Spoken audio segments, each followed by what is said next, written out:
although at this point the entity has spirit, it's not unspirited. It's not aware of itself as an entity. Third density, or late second density, let's use the example of pets. When you start petting your pets, when you start giving them attention, you start rewarding them for certain behaviors, you start punishing them for other behaviors, you start calling out their name, and every time they respond, there is some kind of emotional connection because they respond to their name. So they begin to learn that they are them and not you. They begin to learn that they are them and not the door. So this distinction, this specificity begins to arise and becomes really pristine, or becomes really heightened to a place where that self-consciousness arises, at which point the entity is harvestable, as the law of one would say, or ready for graduation into third density, into a vehicle that has the capacity to reflect on itself, to know that it is itself and not other self, and the capacity to then think and reflect and philosophize, etc. And hence, or then, we have what we currently kind of are. Although we are in the very late stages of third density, these bodies are still mostly third density. And so this is the shift that we're currently experiencing, as you've heard Corey speak of as well, and Roger. Third going to fourth density. So let me see. All right, here we kind of get to the main understandings that I want to get across, or at least give you a sense of. Fourth density is the density of love or understanding, also known as the law of love. It's a density governed by the law of love. The intention for the entity, for the spiritual seeker, for the adept in this density, or to become part of this density, or the beginning stages of this density, is to realize the essential non-separation between self and other self. It's kind of what we're doing. You see it all over the place. On planet Earth, the whole topic, the underlying topic of all the controversies and all the political unrest and all the establishments falling apart and all these communities coming together, you can identify the essential desire to know that self and other self are not separate. Does this make sense so far? Cool. The main learned teaching of this density would be opening the heart in faith to the Creator and other self. So these, just to be clear, these are all my words inspired by the law of one, but this is not directly taken from the law of one. I'm not actually commenting so much on the law of one in this session. I'm just giving you my view on it, on this topic, not even on the law of one. I'm using some of the words.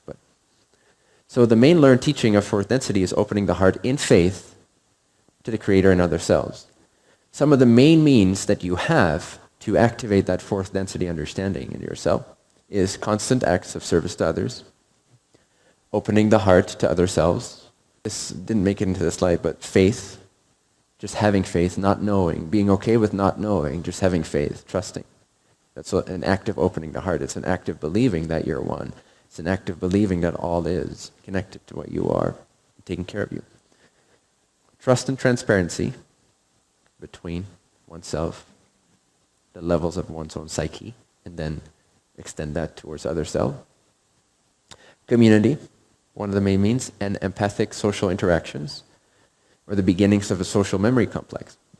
When a group of entities become so closely aligned to each other that they're so in vibrational sync that they think the same thing at the same time, or they can at least think the same thing at the same time, feel the same thing at the same time.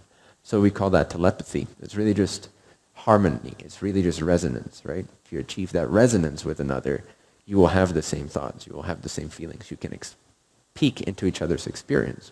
When you do that at a group level, and you do that to such an extent where each entity of that group is ready to quote-unquote merge, and there's no need to keep a secret database of experiences, of privacy. When privacy is no longer a psychological or vibrational issue, I'm not talking about Facebook privacy and stuff, which is messed up, but I'm talking about the vibrational, psychological need for privacy. When there's so much trust and faith that other self is the creator and you are the creator, and that there's an essential non-separation, when that's crystal clear, there's no need to hide what you're thinking, what you're feeling, what you've experienced, what you've done.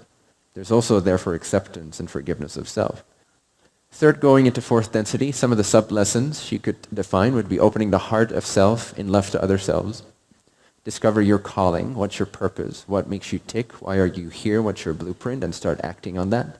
That also raises your frequency, opens your heart, gives you confidence in the abundant, infinite nature of this reality, of what you're capable of. And so it makes you less restricted, less greedy, less separated. Physical reality is really just a dream within consciousness. It's another helpful sub-lesson. You'll wake up to this nevertheless. At some point in time, you'll wake up to this anyway. But it can also be an activated lesson that you can actually directly experiment with. That physical reality is really just a dream within consciousness. You attract/create your experiential and circumstantial reality through your beliefs and definitions.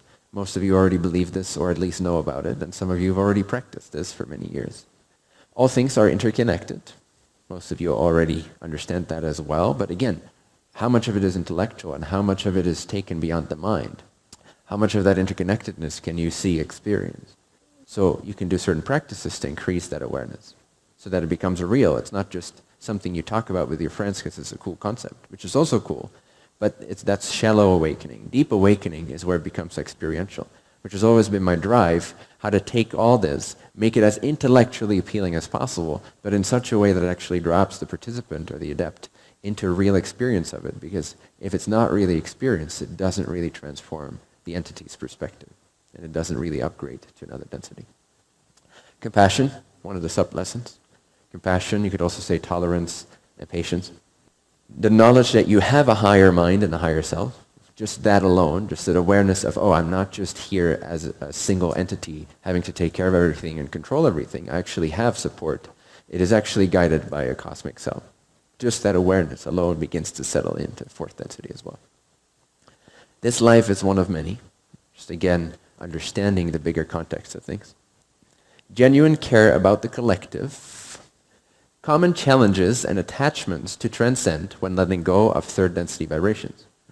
It's the negative ego. Fourth density still has shit ton of ego in it. Don't worry, you can keep your ego. Fifth density still has ego in it. At sixth density, it begins to really dissolve. So the negative ego is the main issue. It's the negative cycles, the negative thought patterns, the beliefs based in lack. Things are lacking, things are missing, things are not good enough. So we need to be able to let go of that if we want to let go of the third density vibrations.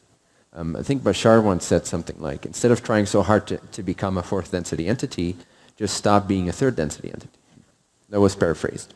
Perceived separation between oneself and other self. It's all in the mind. It's a perception that's been conditioned over time. You grow up, you bump your toe into a rock, and you learn that this is me, the rock is not me. Someone punches you in the face. They don't seem to care, they don't seem to feel anything, but you're hurting. So that's you, that's them.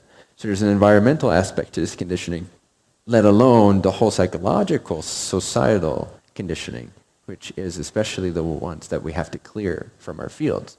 The perceived separation between oneself and other self. And again, the practices of oneness, of awareness, of meditation, they will reveal to you that this is not true. It's only perceived. And it doesn't have to be perceived. You can drop that perception. Some other challenges or attachments to transcend when letting go of third density vibrations is secrecy or suppression of truth, whether in oneself psychologically or out there in the world. Fear, just fear in general.